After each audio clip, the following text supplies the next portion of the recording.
Welcome everybody to the JJ and Pug Show. It is, what date is it? January 14th, 2025.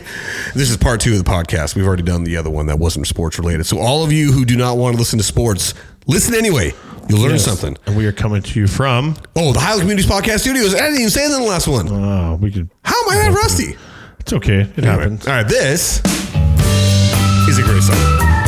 This is by Paolo Nutini. And you may think this guy's got to be Italian or something like that. Nope. He's Scottish.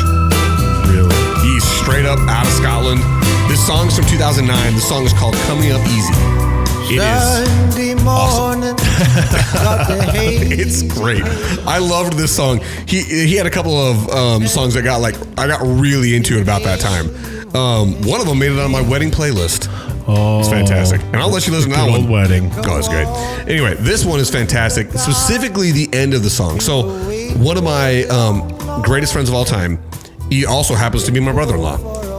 I don't remember what year his dad passed away, but it was right around 2007 to 2009, in that range.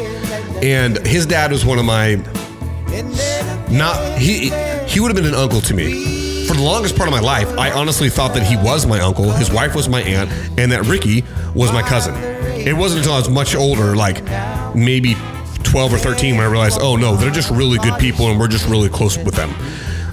Anyway, the end of the song, one of the lines that it repeats over and over and over is, it was in love that I can't remember exactly. It was basically, in love is how, it was in love I was created, and in love is how I hope I die, right? He says it over and over and over. And I remember always constantly thinking when I thought of this, I'm like, this is Ben. It's my man Ben. He definitely died in love. Everybody loved the guy. Just a great man. Yeah. And it's crazy. Like he wasn't my dad, but it's still to this day, like I can't talk about him without getting emotional about it. Anyway. Well, people have that effect on you as a kid, man. Like you don't have to have your own parent. Like there's a few other women in my life that I consider mothers. They were mother figures, you know. Yeah. I have another guy who I consider a father figure as well. Like somebody that just, I know when they both pass, because they're both around, I'm gonna feel this whole grief thing all over again. Like, and what's interesting is tomorrow's my dad's 1-year anniversary since he passed away. Yeah. And it's this whole, and it doesn't matter until like my sister posted this thing today, and it's just like, oh, dude, it's gonna hit you. It's gonna. I just don't want to deal with it. Dude, it's like, dude, that's crazy you say that, because I remember you leaving. I remember you were right here, and you had to say, "Hey, I gotta go." Yeah, I gotta bounce. Dude, that's crazy. It's been a year. I had literally just gotten back from a cruise. I was home for like 2 hours, and then had to go drive up to Sholo and say goodbye. See, this is. And they say it just goes on and on, over and over and over. And I just think of like, yeah, obviously that's the way everybody wants. Of course. And I just think of like that was specifically that moment when his song, when I started looking into it, I just immediately thinking, this is Ben. Anyway. Wildcard Weekend. That's not the way we planned on. I didn't mean to get all emotional about that. That's a good song. But Wildcard Weekend was this last weekend. Okay, so before we get into Wildcard Weekend, actually, what else do we have? A couple of things I want to talk about before we get diving into it, because that's going to take up the majority of this. One, we didn't talk about this, and you didn't want to talk about it, or you probably don't know this. You know who Corbin Burnes is? Diamondbacks signed the best free agent pitcher on the market, in a long shot, the best free agent market pitcher. Nobody saw it coming at all. Nobody expected it. Nobody thought the Diamondbacks would be even in the market for a starting pitcher, because they had kind of 6 guys on the roster and you only run a 5-man rotation. And everybody's talking about how the Diamondbacks were going to be tight on the budget. Okay, they went and signed Corbin Burnes, who was a previous Cy Young winner in the National League, to the largest contract in Diamondbacks franchise history. 6 years, $210 million. Ooh. Sounds like a lot. It is a steep discount based on what he was being offered by other teams. Why did he come here? Now that is the best part about this. One, he wanted to come here. He wanted to play in Arizona. He just finished building a house here. This is where he lives in the off season. And he just had twins. And he's like, you know what? I don't want to go be away from my family. And not only that, but like I could stay in Arizona, pitch for a good team that is going to be competing for the playoffs, and I can be right next to home. Why don't I do that? Guys, I'm so freaking happy that we have a team of people who want to be here. Yes. And not just that, but like the organization has come so far to the point where really, really good players are willing to take steep discounts to be with the team. Like that's huge. Who doesn't want that for their team out there? Who doesn't want to say, you know what? We may not be able to offer you the most money, but you want to come and play here because we do things the right way. We're a competitive team. Our front office knows what they're doing. Blah, blah, blah, blah, blah. Like, I'm so amped about it. And they got him for a good deal, too. They got him for a great deal and kind of in a protective deal as well. Not just for us, but for him. How much is guaranteed?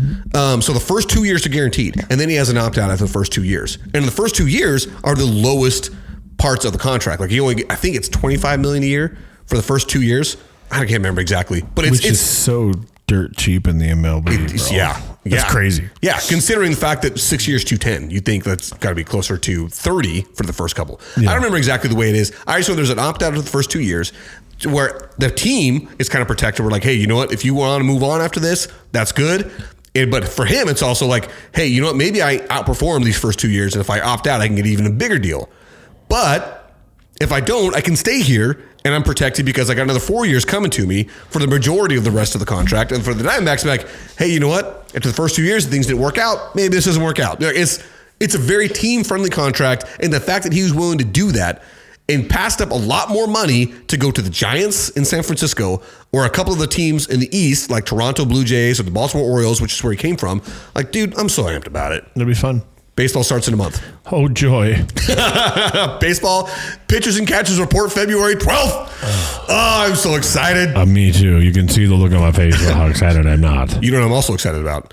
This is a strange thing. With you season ticket holders for the Diamondbacks, they get a gas card from Circle K for 20 cents off a gallon. It expired at the end of the year, so I don't have that anymore. And so by the time the season starts again... Welcome to slumming with the best of us. I know, dude. I want my 20 cents off a gallon. Which also kind of kills me. Like, dude, you can give me a 20 cents off per gallon. How much money are you making on my gas? They're making a ton, bro. I know. Come on. Anyway. Although gas is down, it's going to keep going down. So let's hope that's the case, because I did see that the man I cannot stand, I will give him his flowers on this one. He's working hard to do some executive orders. Did you see that external revenue service that he's no, I didn't see anything about So the internal thing's a tax for all of us here, right? But it has to do with how we've been, allegedly, this is all just what I read, so I have no factual data for what it is or not, but it came off of an Instagram feed that I called the typical liberal that I follow. Oh, but yeah. And they just, it was literally a posted tweet by Donald, the Trump thing. But anyway, essentially, like, he's going to start taxing all the tariff stuff like crazy, because why? And then hopefully the long-term end goal would be to lower our taxes as Americans, because we pay so much in taxes every year, depending on whatever you make and all this stuff. It's like, why are the countries that are importing and exporting stuff into our country not paying their fair share? So he's calling it the External Revenue Service, and he's supposed to I'm like, okay, I'm gonna entertain this. The thing that concerns me is that we buy those things. And so if those tariffs go up, guess what? The importers, they're not going to take that out of their profits. They're just going to pass it on to us that buys it. That's where I get worried about the tariffs thing. Not that I don't agree in the sense that, like, I would like for more manufacturing to be done in the United States. Yeah. It's almost possible to do that because we've shipped so much, have it gone, and we don't really have the infrastructure for it anymore. But I do worry about the tariffs as much as let's just say I'm cautious on this one. Yeah. Because inflation has already been so high and our paychecks have already been rendered so useless. I worry about it. Yeah. With that being said, the NFL kickoff rule. We've done it for a full season now. The new rule. Stupid. Okay, with you. It freaking sucks. I'm just like, look, I don't understand. Like, I mean, we do actually, how many people? I think there's been a few. There's been a few kickoff returns for touchdowns. Yeah. I think there's been next to 0 onside recoveries. Yeah. Unless they have bobbled the ball, like a legit, like, dumb, stupid guy drops the ball or something. But no, NFL kickoff rule needs to go. It is retarded. And they're doing Did I cancel myself because I just used the R word? No, it's not. You can say it again. Don't you dare wipe I feel out. like I've got to write it down. Don't you dare. I'm going to say it 17 times. Retard. So, okay. Hey, here's an idea. Identify as a retard. Real quick. Go ahead. I'm not going to do that. No, you have to. No, here's the reason I want to do that. Because that is retarded. I hate that. I know. I identified as this. Therefore, that's why I tell you to say it. Now you can't get mad at. Now they can't get mad at you. Well, see, so now cancel that. Cancel culture, suck it. He identified as a retard. Cancel culture is freaking stupid. I'm just going to say that. Stupid. In so many ways, it's so dumb. So listen, dumb. if you don't want to listen to somebody, don't listen to them. Don't try and ruin their entire life. It's so dumb. If Pug here offended you by using the word retard, don't turn our show off. Just turn the volume down. There you go. The kickoff rule. It's so stupid. The thing that drives me nuts about it is one of the great things. If you look back at like some of the most exciting plays in the Super Bowl, for example, do you remember when the Saints did a surprise onside kick to start the second half? Yeah. That was pivotal into them winning that Super Bowl and beating the Colts. It was huge. Okay. And one of the other things that's great in college football, they can still do that because you can still sneak an onside kick in there. And why is it the pros change it and why did not the college and the high school? Like why? If you're going to do it, because if you think about it, other than there's only one real rule that changes in the NFL versus everywhere else. And there may be another one, but the only one I can think of immediately is the 2 foot rule. 2 feet got to be in bounds. Versus one and everything else is one. Everything else from the minute you start playing football as a young kid, it's the same rules. There's almost. It's hard to remember the rules that are different because they're almost all the same. Yeah, and that's what's in basketball. The rules are relatively the same, but the court's smaller. Yeah, you've got all these little there's all these little tiny. Which is why college basketball. Why are you playing 2 halves? Yeah, you're the only one that does it. Even college girls play 4 quarters. Like, get rid of this stupid. See, it's all this stuff. But NFL, football has done it right in the sense, like, look, when you learn to play football, offsides is offsides, holding is holding. Like, you don't change it all. The only thing different is the 1 foot in, 2 feet in type thing, which is fine. Which, that's actually a change or a difference that I'm fine with. And you're not down by you have to be down by contact versus falling over. That's the one that I want to change. I want that to be down by contact, and I want that to go through all levels of football. Yeah, because just because you trip and fall doesn't mean you can't get up. Or because you dove to catch a football in the middle of the field with nobody around you, get up and run. Like, that's the one that I don't like. Yeah. But the kickoff rule in the NFL needs to go. We've done it for a year. It's stupid. It removes so many of the nuances. Like, you can't squib kick because it's got to land in the landing zone. You can't surprise an onside kick. You can't do a pooch kick. Like, there's so many things that made the kickoff kind of an exciting thing because you could still possibly get the ball back. Now, it's absolutely impossible because if you want to do an onside kick, you have to declare it. And then they know it's coming. Yeah, then they know what's coming, and everyone's prepared. It's like it's different than the end of the game when you're just like, listen, we're down 2 scores, we have to do an onside kick. Yeah. Everybody kind of knows it's coming. Versus starting off the second half in the Super Bowl with a squib kick and getting the ball back. Like, I don't know. I think it's so dumb. Needs to go. It's terrible. It's terrible. All right, terrible. Now let's talk about this. We're gonna get back to Wildcard Weekend after these couple things here. How are you feeling about your Dallas head coaching situation? Good riddance, buddy. Okay. I'm so tired of Mike McCarthy. He's a good He's coach. an okay coach. He's okay. He's he's bad. He's not terrible. He's fine. He doesn't do what you had. Granted, we suffered a lot of injuries. Oh yeah, you had a really rough year. We were injury plagued. That's not an excuse. That's anytime you lose your starting quarterback, the expectations for the season have got to drop a lot. They tank a lot, right? Because you don't have a Tom Brady on the bench. Okay, it is what it is. That is a rarity. So that being said, he's still like even the year before, like dude, you have a team that is stacked with talent. And you cannot get out of the playoffs or the first round of the playoffs or even into the playoffs. It's like, look, dude, he's just so pass heavy. Dak Prescott is throwing the ball 50, 60 times a game. What are we doing? You had a chance to get Derrick Henry. That shows me you're stupid. See, that is 100% to me. That's on the owner. But that's Jerry Jones. But you're going to tell Mike McCarthy didn't push that. You know why? Because he's not a running coach. Okay, and I think the reason why is because it doesn't matter. You're not going to get who you want as a coach. It's Jerry's show. And this has never been more clear to me than this year. Mike McCarthy's contract simply ran out.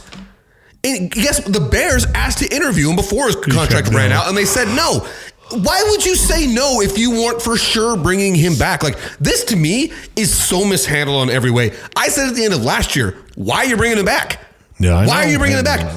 Are you bringing him back just because you don't want to fire him and pay a guy you had to fire to bring in a new guy? Last year, you could have brought in Bill Belichick.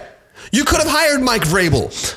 Oh, yeah. And he goes to New England. And New England, you want to also talk about absolutely screwing the pooch on this.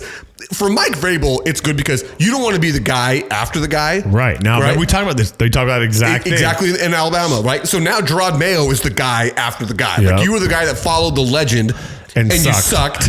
And so now the next guy coming in says, all right, now guess what? The expectations are so low, I can't get fired for 3 years because I have to build this thing back up, right? You don't get that if you're Gerard Mayo. I didn't follow the team, but from what I know about those guys that did follow the team, he sounds like he was a terrible coach anyway. Not because he's not a good guy, but because he didn't really have the set standard of this is what we do. Mike Vrabel's coming in. You know what Mike Vrabel does, okay? You know what he does? He runs the ball, and we have a stout defense. The quarterback doesn't throw it away. Guys, he made Ryan Tannehill a serviceable quarterback. Yeah. They went to the playoffs. And know that. Not that this is exactly true, but you got to give a lot of credit for him for Derrick Henry being who he is. Because he gave him the ball. Well, not only that, but his rookie season, Derrick Henry was not very good. I don't know if you remember this. He was not very good at all. In the second season, he started off really bad. I remember this one very well because I picked him up on the waivers from a fantasy team. Exactly. And I rode that guy to the championship because Mike Vrabel challenged him to say, dude, you're Derrick freaking Henry. You're a man among men. Be that. Yeah. Stop trying to be the shifty little, scat back. You're not that guy. Do the stiff arm that you just did this last weekend. Oh my crush gosh. Somebody's soul. Okay. And again, going back to the whole the Dallas situation, you can't tell me that you're all in, and I've said this, I don't know how many times you and I have both said this. You can't say you're all in and then say we can't afford Derrick Henry and then watch Derrick Henry did what he did this year to every other defense and absolutely ran them over. And then you also don't empower your coach by actually giving him a roster to compete with. You paid Dak Prescott the most of any quarterback in the NFL. Dak Prescott is fine. He's a good quarterback. Can you win a Super Bowl with him? Maybe. The best way you win a Super Bowl with Dak is with Derrick Henry. Take the pressure off of Dak. Have a running game because that's when he was at his best. It's when Zeke was at his best. I know. That's when Dak Prescott was the best he could be. And then have CeeDee Lamb. That's great. He's one of the best receivers in the game. But when you don't have a running game, you absolutely handcuff the coach to say, guess what you got to do? You got to pass the ball because we don't got a running game. Yeah, and Derrick Henry was been just perfect. He would have been perfect. Look at him. Look at what he's doing. Look at what he is doing in Baltimore. Which, we're going to get to it, and I can't wait to talk about the MVP thing. But okay, let's talk about it now. Oh, so let me ask you this. Okay. So, are you leaning with Lamar Jackson for a 3-time MVP? Okay, I think I said this to you a couple weeks ago when a lot of this conversation was starting. Is this the best season Lamar Jackson's ever had? The answer to that, to me, is unequivocally yes. Possibly one of the best seasons a quarterback has ever had when you look at the totality of it. I think he's had 3 interceptions all year, 41 touchdowns, and I'm going off of memory here, 200 yards passing, 41, something like that. You can fact check me. I think he had almost 900 yards rushing, which is an insane number for a quarterback, just an insane number.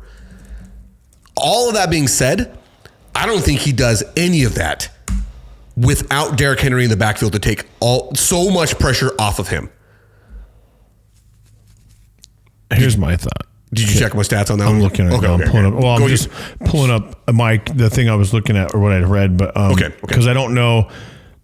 I know he did really well, but for me, you think about most valuable player on a team, right? Yeah, the guy, right. It's Joe Burrow. Oh no, you're not wrong about that. Joe Burrow's not going to win it. But listen, should be he beats all these numbers. He has the most passing yards as a quarterback. I think he has the most touchdowns as a quarterback. Yeah. And he's got the receiver who's catching the ball for him. One guy.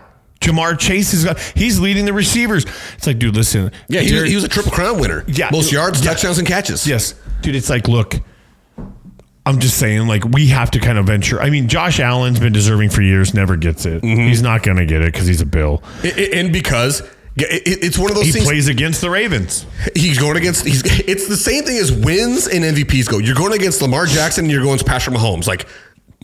Sorry, Josh Allen, but you are kind of the bridesmaid in a lot of these things. So here you go. Here's the stats here. Joe Burrow, 17 games played. That's all 17 games. I have that. Would you have Lamar Jackson? I'll get Lamar Jackson if you got Joe Burrow. I have Joe Burrow sitting right here. Okay, so I got Lamar Jackson. Lamar Jackson, 4,172 yards passing. Joe Burrow, 4,918. 4,918. So 800 yards more. 800 yards more. Same amount of games, by the way. Both played in 17 games. Let's see. Lamar Jackson had 41 touchdowns. 43 for Joe Burrow. 43. Lamar Jackson had 4 interceptions. Oh, that's Joe Burrow had 9. 9. Okay, I was looking at it said 1.4, and I'm like, wait, that's interception percentage. Yeah, But here's the thing where it really takes off in a different area. Lamar Jackson was sacked 23 times.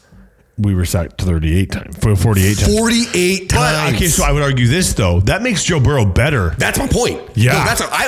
You're not going to find an argument with me. I think that is what really highlights what Joe Burrow was doing with what he had to work with. Yeah. You have an offensive line that gave up almost 50 sacks on you in 17 games. And if you watch... That's 4.8 a game for what it's worth, people. Yes, and if you watch the Bengals, you know it's not because Joe Burrow is unaware of what the defense is doing. No. You know that's not the case. It's because they're lookout blocking every other play, bro. Right. I mean, when you look at it, like the QBR... What's his average yards per game? Average yards per game was 289.3 for Joe Burrow. Oh, yeah. I have that. Yeah. And Lamar Jackson was 245.4. See what I'm saying? Like, what's his completion percentage? Jackson's. Lamar Jackson, 66.7. 70.6. So 4. The only thing that he has beat Joe Burrow at is interceptions. Yeah. And you can also say one of the reasons why why Joe Burrow had more interceptions is because he's throwing the ball more. Because he has no running back. He had no running game. They got rid of Joe Mixon. They don't have the running game anymore. That's what I'm saying. So, like, how do you, like, I don't know what they base the MVP stuff off of other than popular. It's not like the popular vote like the NBA and all that stuff. But, like, when you put the stats together, like, if it's a numbers game, I don't care how great the Ravens did and they made the playoffs and that Joe Burrow and them didn't because the Denver Broncos beat the Chiefs, right? Mm-hmm. This guy played he's better this year, not better than him, just better. Had a better year. Statistically, he was better. So here's the argument against that I will make. Okay. And this to me is legitimate. One of the reasons why he had more passing yards and more passing touchdowns is because he was throwing the ball more because his team sucked so bad. They were always playing from behind. He had to throw the ball. That's one of the things you just got to do. So those numbers kind of get juiced by the fact that you're always playing from behind. So you got to throw the ball. So to me, that's an argument against. Not to say that he's not good, because I'm with you. Like, I think Joe Burrow. I think you and I tried to play this game once. Like, how would you rank quarterbacks? He's definitely top 5. Joe Burrow might be top 3. He's definitely top 5. Here's the 4 that we would unequivocally agreed on, and that's Patrick Mahomes, Josh Allen, Lamar Jackson, Joe Burrow. Yeah. I'd agree. Yeah. The 5th, who's the 5th? Off the top of my head, I can't think of the 5th would be, but you can Baker put the Mayfield right now. I love Although Baker. They took an L, bro. Yeah. Okay, can we talk about how pissed off the Bears have to be right now? Okay, and then suck it, Chicago. That's right. And the Cardinals, because they let go of Kliff Kingsbury and he is taking a rookie quarterback. Yeah, and guess who's this? To me, this season was the one where you could definitively say who was truly at fault. Because the question for so long is it Kliff's fault or is it Kyler's fault? Guess whose fault it's not? Kliff. Yeah. It's not Kliff. No. And I will say this. One of the differences is Kliff's not the head coach. He's just calling plays. I get that. That makes a difference. Still, he took a rookie quarterback by playing calling and made him probably the best. 12 wins. Bo Nix has done a great job in Denver. Great job. In the sense of, like, he didn't have nobody around him. But also, let's just say this. Nobody questions Sean Payton's ability as a coach. Okay, fair. No one does. Fair. No one does. Everybody questioned Kliff. Everybody questioned Kliff. Yeah, dude. I seriously can't tell you. I hate the Redskins. I hate the Eagles, and I hate the Giants more than anybody. And my buddy Dave, he literally, after the game was over, my phone rings. And I'm like, I know what this is about. The Cowboys aren't even in the playoffs. So I answered the phone. I said, hey, just get it over with. Just gloat, get it over with. He just starts laughing. I'm like, I know why you're calling, bro. Like, I don't even care. Just get it over with, man, because you deserve it. I mean, when I turned it on, I was like, oh, I don't think they're going to win. Like, whatever. I thought the Bucs had it. Yeah, and then all of a sudden, that freaking, double dink, dude. A freaking field goal. He looks stressed out as heck. Did you see him, like, fixing his hair? How many times he's already taking his helmet off? And if you recall, that guy was our kicker in Arizona. Yeah, and he was not that great. Yeah. He was okay. He hasn't played a kicked in the NFL since 2021. Since he was with the Cardinals. And guess what he did? He came in and he hit a 45, I think a 52. Bro, he was so stressed. Like, he's constantly taking his helmet off, change his hair. Blame the guy, dude? No. Even though I kind of like, I was never a kick. I mean, I did kick, but not like a full-time kicker where I had game-winning situations. But I'm like, is it Like, why do they get in their own head so bad? Like, that's why I think Brandon Aubrey's done such a great job. He's like, dude, I'm just kicking the ball like any other day. Like, he's figured out how to think that way from 65 yards. But that is what separates the greats from the not greats. Yeah, the Adam Vinatieri's and all these guys like that. I mean, separate that from all sports. Yeah, true. Like all sports, because here's the examples I'll give. Like when we're talking about Jaden Daniels, right? Jaden Daniels plays his absolute best in crunch time. That's what separates him from Caleb Williams. That's what separates him from Kyler Murray. Kyler Murray is amazing when it doesn't matter. Case in point. He's such a loser. Season's already over. We're playing the 49ers. What does Kyler Murray do? Goes and have a perfect game. Throws 4 touchdowns because it doesn't matter. It doesn't matter anymore. Yeah, it doesn't matter. But when we needed him the most, absolutely craps the bed at the end of the season. He sucked when it mattered the most. And that's also true of when the Cardinals went to the playoffs that one time with Kyler Murray, and he had the worst game of his entire career against the Rams in the playoffs. And the Rams beat the... Oh, dude, don't get me started on the freaking Rams. How did that happen? Okay, I did not see that coming at all. Okay, let's peel back here. I want to go back to the MVP conversation because we got to finish that one, okay? All right. My thing is I don't want to take away at all from Lamar Jackson because, again, this is the best season of his career, and that's crazy because... Hey, by the way, I want us to get this stat here.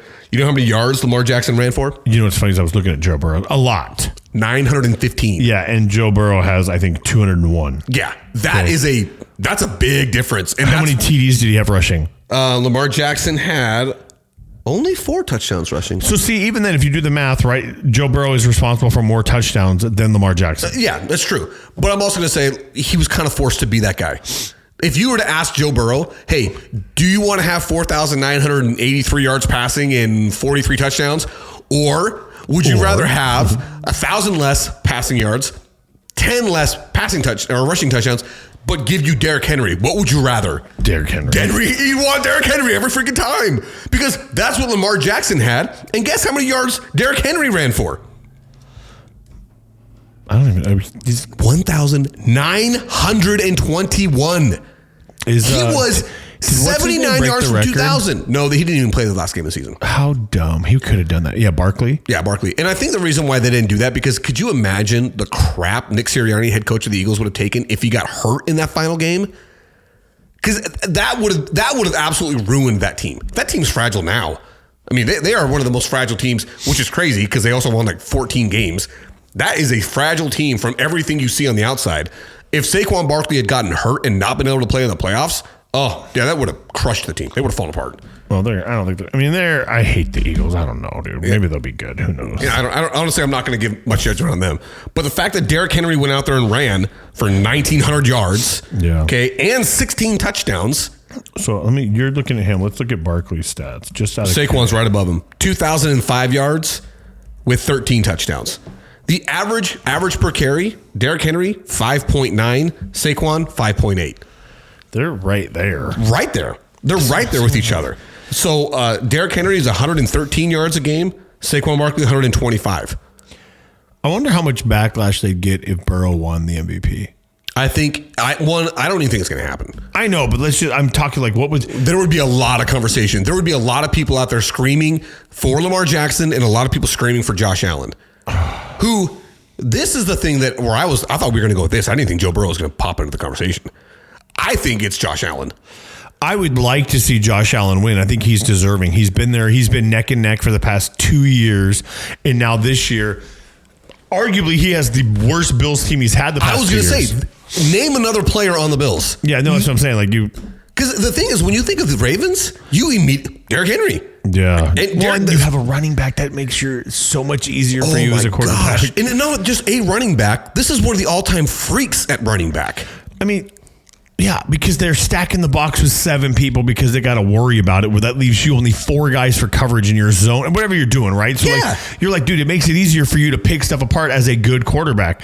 Josh Allen ain't got nobody. No. And he is a man among men out there sometimes as a quarterback running violently like he does. See, this is the thing. And I feel like all I've been doing is kind of like negging on Lamar Jackson, which I'm trying not to because, again, he's had an unreal season. I'm not taking nagging at all. It's just I think somebody's more deserving this year. I also think that for Derrick Henry to have Lamar Jackson, that's helped him have the second best year of his career. Yeah. By the way, did you know that in 2020, Derrick Henry ran for 2,027 yards? Did you know that? No. I didn't know.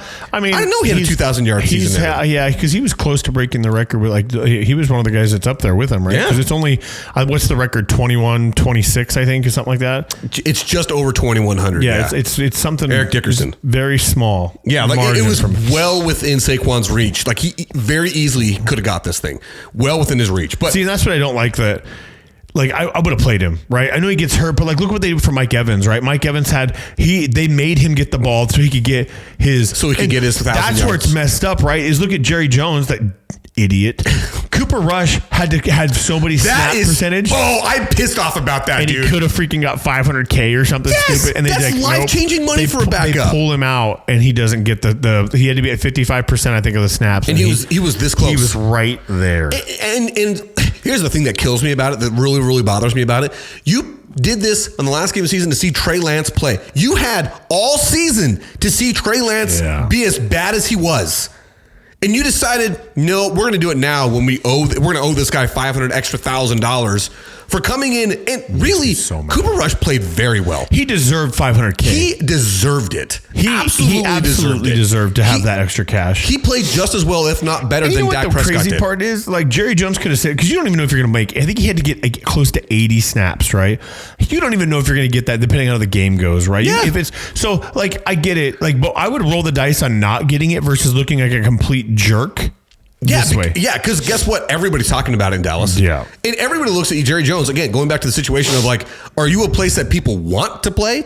Are you an organization that people say this guy's going to take care of me? No. I think there's a lot of things up until the season I thought would have said yes.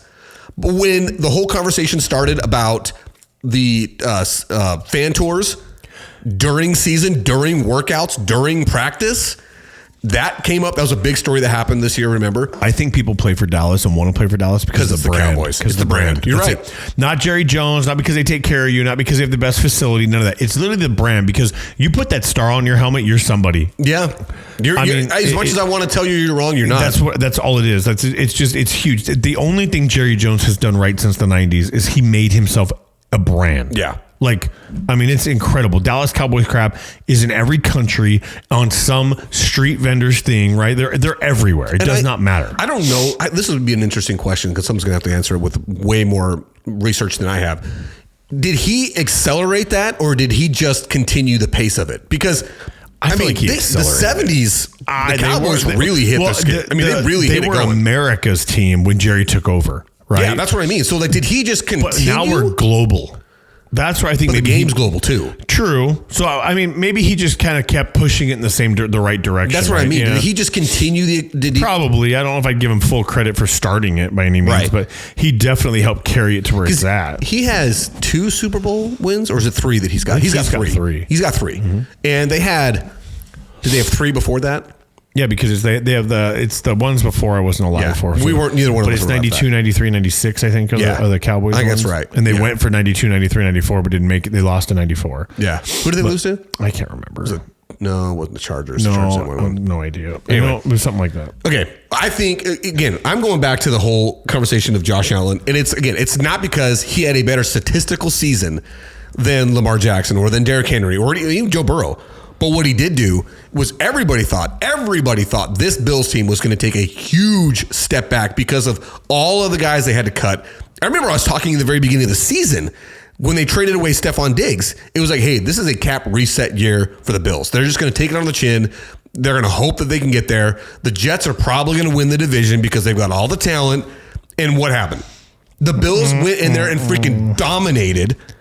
Beat the Chiefs, the only team to beat the Chiefs legitimately. We're not counting the Broncos win. That doesn't count to me. I know officially it's on the stats. I know. I told you mean. I totally get what you mean. Yeah. I mean, they sat all of their starters. Okay, and so the only team to legitimately beat the Chiefs, and they did it convincingly so. And how did they do it? With Josh Allen being Superman. I really just think I'm going to say he's not going to win it. Lamar Jackson's going to win it. He's going to, and Josh Allen he deserves it, in my opinion. I'm not going to disagree with you. I think that nobody did more with less.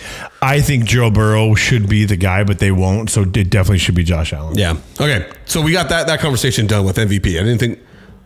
Oh, we definitely get to that. Okay. Yeah, we had to get to that. Okay. Now let's talk about this one. Okay. We've already talked about Dallas head coach Mike Vrabel, New England. Did you see with there was like a story or like a little just snapshot of Mike Tomlin going to the Cowboys and Mike McCarthy going to the Steelers? I heard that. They both need new fresh starts and da-da-da-da. I'm like, I wouldn't be opposed to it because I think Mike Tomlin's done a great job in Pittsburgh. If any Pittsburgh fan out there really wants to complain about Mike Tomlin, let me trade you fandoms. They won't. You come here. You be an Arizona Cardinals fan and know what it's like to be relevant once every 5 to 7 years versus being relevant all the time. The Steelers are always relevant. And Mike Tomlin's got you a Super Bowl victory. And how did he do that? With a franchise quarterback. Since he retired, he's been working with what? Retreads. Nothing. Mitch Trubisky? I think that was going to get you over Russell, the table. We're going to ride. I still got it. I still got it. I mean, like, it's like, and honestly, Russ played way better this year than I thought he was going to. No, he did. He came out. He did come play, but I still way better than I thought he could. But he's, I'd rather see what Fields can do next year. I would much rather see that. But you and I I think we're probably a little bit biased when it comes to Justin Fields. We feel like you got a raw deal in Chicago. He totally got a raw deal because now look at Caleb Williams doing over there. Guess what Justin Fields did with that team last year? Did you see that the punter, that they put the punter's yards up versus the Caleb total Williams? Yards? Yes. Yeah. Oh my gosh. I loved that. That was funny. I loved that. That was a good time. Again, Caleb Williams got 4 wins with a team that everybody said nobody's coming to, no first round pick or no first number 1 overall pick has ever been drafted to a better situation. How many people said that? Dude, DJ Moore hated him because he couldn't get him out. When he was wide open, he'd miss him. Dude, there's a couple times where DJ Moore literally just walked out the field mid-play because he's like, I'm done with this. Yeah, he couldn't do it. So, I mean, Justin Fields won 7 games with that team. Almost essentially, actually not even as good a team as what Caleb Williams inherited. I don't know that it's all on Caleb Williams. How much of it has to do with the quarterback? How much does it have to do with the coaching situation? Because the coaching is pretty terrible too. I know, but you got DeAndre Swift running the ball. You have a solid, free-floating running back in the backfield. Everybody talked about how terrible the offensive line was. But guess what? That's the same offensive line that Justin Fields had. Right. You have a check down option out of the backfield every time with Swift. He's going to get you positive yards a lot of the time. He's a Tony Pollard type running back. Just give him the ball. But no, Caleb Williams was the problem. He's too worried about painting his nails and being a showboat than just playing football. And hopefully for him, in his career, like he goes to work in the offseason, puts his head down, learns everything he can, and comes out of this little slump. But that sophomore slump's going to be real bad for him. You're right about that. You are right about that. You and I were never big believers in Caleb Williams. So again, our bias is, let's get real about it. Like we both thought that. I don't think that Jalen Williams or Jaden Daniels was going to be as good as he was. That guy was great this year. And going back to the whole point, great when he needed to be the most. Like the games in which he didn't play that very well, everybody thought, maybe it was just a hot start. Kliff Kingary's teams, they always falter in the end. Turns out, guess what? He had a rib injury. Couldn't really play through it, or he tried to play through it. It showed that it wasn't that great. And now they've won a playoff game against my boy Baker Mayfield. Baker Mayfield's my freaking favorite. I love that guy. He's such a baller. I love that guy. They played really well, man. They kept battling. Oh, they did. Kept battling. Close game. And the only close game. Every other game this weekend sucked. Every other game sucked. I still can't believe the freaking Vikings got blown out yesterday. Oh, dude, that was such a disappointment. 27-9. That was such a disappointment. Okay, the best coach in football has got to be Sean McVay, right? That Rams team. Dan Campbell's making a push this year. Okay, let's talk about this. So Sean McVay, the Rams started off the season 1-4.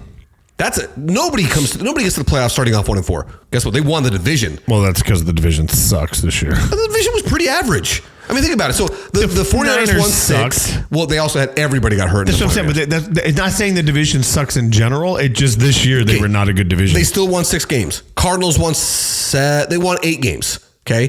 Seahawks. The Seahawks, they won 9 or 10 games? And the Rams came out on top with 10. So, I mean, it wasn't a terrible division. It was very mediocre to good. That's what it was. But the Rams still won the game. They still won the division. They started off 1-4 and went to the freaking playoffs because Sean McVay does not let his team suck. And then they dominated the Vikings. A 14-win team. They dominated them last night. And it was funny. They show that clip of Dan Campbell telling the Vikings head coach, "We'll see you in 2 weeks." We'll see you in 2 weeks. No, you won't. No, you're going to see Sean McVay. Dan Campbell did that on purpose. He just jinxed him. Dude, freaking Dan Campbell. So, okay. Chargers about to die. It's at 10%. Okay, we'll wrap this one up. The Chargers had a terrible game. Everyone's going to talk about just threw freaking 4 interceptions. Did you watch the game? Yeah, we watched. He's got the worst receivers in the NFL. I know. I swear, there was one interception in which he basically threw it up there and hoped his core receiver would make a catch. The last one, the late in the game. The one against Quentin Johnston. Yeah. Quentin Johnston has got to be the worst receiver I've ever seen play. I can't believe the amount of drops that guy had or the amount of throws thrown to him that he tipped to the defender. Like every one of those interceptions was because his receivers sucked. I'm not going to give anything to Justin Herbert. I don't think I was telling him at all. His receivers are terrible. They are terrible, but I'm surprised they made it to the playoffs. I am too. I mean, they ran a solid. I mean, they had 11 wins. They wrote a solid defense and a solid run game. But the Bengals should have been in. You know what I'm saying? I would rather have watched the Bengals. Yeah. I just think the fact that the Chargers did what they did with the receiving core they had, stunning, because the receivers were terrible. Sure. Ladd McConkey had a good rookie season. He looks like he's going to be a good player. Every other guy, terrible. Couldn't believe that they got as far as they did with that receiving core. And the Texans, who I thought were terrible, ran away with it. They won that game. He played with Joe Mixon had a great game. He did. He actually, I will say that he had a very good game. I was very impressed with Joe Mixon. The Steelers got ran over by the Ravens. That was a sad game. Yeah, I didn't expect that to be I expected that outcome, not more than I did it being close or even. I kind of thought it would be just because the Ravens Steelers always are close. Because it's the NFC North and it's a battle rivals. All the time. Yeah, exactly. I expected it to be. I didn't expect the Steelers to win. I just thought it'd be a close game, even though the Steelers did beat them earlier this year. Every team I rooted for lost. Every team I rooted for lost. It was very disappointing for me. Well, don't root for the Lions. Actually, I take it back. I rooted for the Bills. They won. I need you to not root for the Lions then, because I'm really I'm not. I want Dan Campbell to win. I don't want the Lions to win. I'm with you on that. Actually, I take it back. I want the Lions to win because they sucked our entire existence. For the city would be great. Right, but I'm not going to pull a Dan Campbell fan and buy a freaking jersey because Jared Goff bandwagon jumping little. I'm serious though. I might buy a Dan Campbell jersey. Dude, now that I would. I would definitely buy. It was 87 or 83. 89. Yeah, dude. Come on. I wouldn't be opposed to that. That's for sure. Broncos. That's what Colt Karras should have done. That's what I'm telling you. She totally should have done that. She's a retard. The reason I said it. That's right. You know her. You know that it's not a slam. It's factual information. Okay, Bills gonna laugh. Absolutely stomped the Broncos. The first drive, the Broncos looked like, hey, this might be a game because they got that big, deep touchdown. Right. Absolutely went to sleep after that. I didn't watch the Packers-Eagles game. The score would say that they got handled, but I heard a lot of people say that the Eagles kind of stumbled their way to a win in that one. Did you watch that game at all? I didn't. Okay, well, we won't talk about that one then. Oh my gosh, the freaking Commanders-Bucks.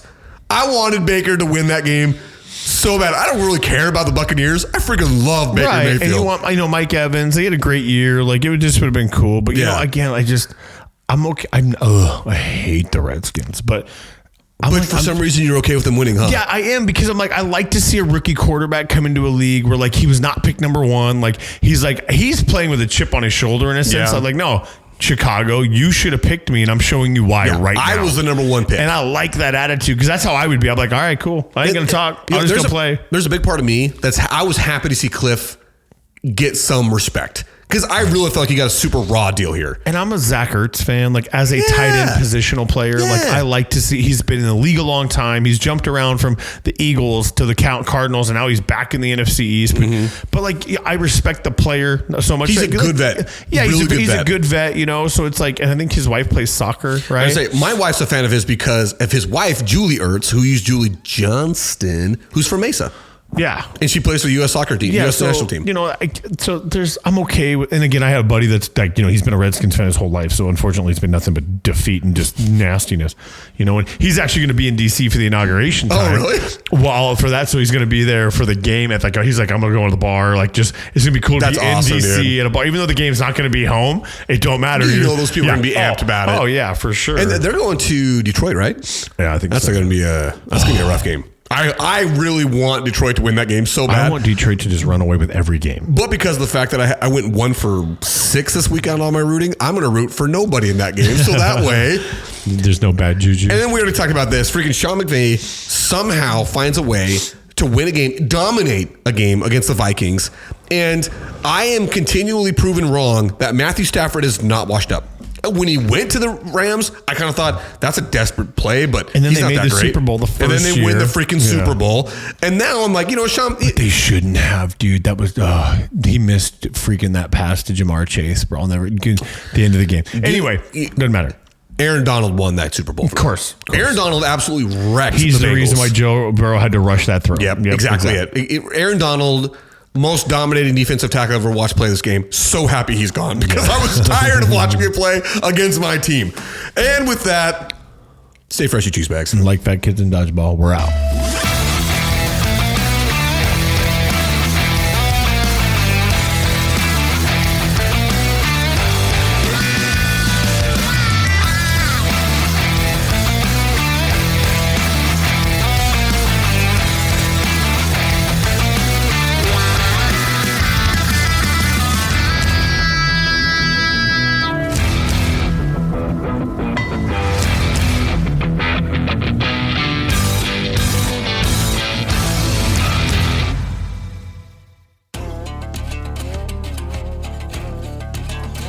The JJ and Puck Show theme song is written, composed, and performed by Lane Hartman. Thank you to Highland Communities for the support of our show. You can find the JJ and Puck Show on Facebook, Instagram, and TikTok, and anywhere you listen to your podcast. Just Google us if you're confused. Remember to share the show with your friends and family. Subscribe wherever you listen. Buy a shirt, reach out to us, and place an order. Each shirt is $20, and if we can hand deliver it, we will, but if we have to ship it, it'll be $25. If you're able, feel free to support us by sending a donation to us by going to kfo.com/the JJ and Pug Show. That's ko-fi.com/the JJ and Pug Show. And thanks again to all who listen. We really appreciate your support for our show, and we hope to continue to grow.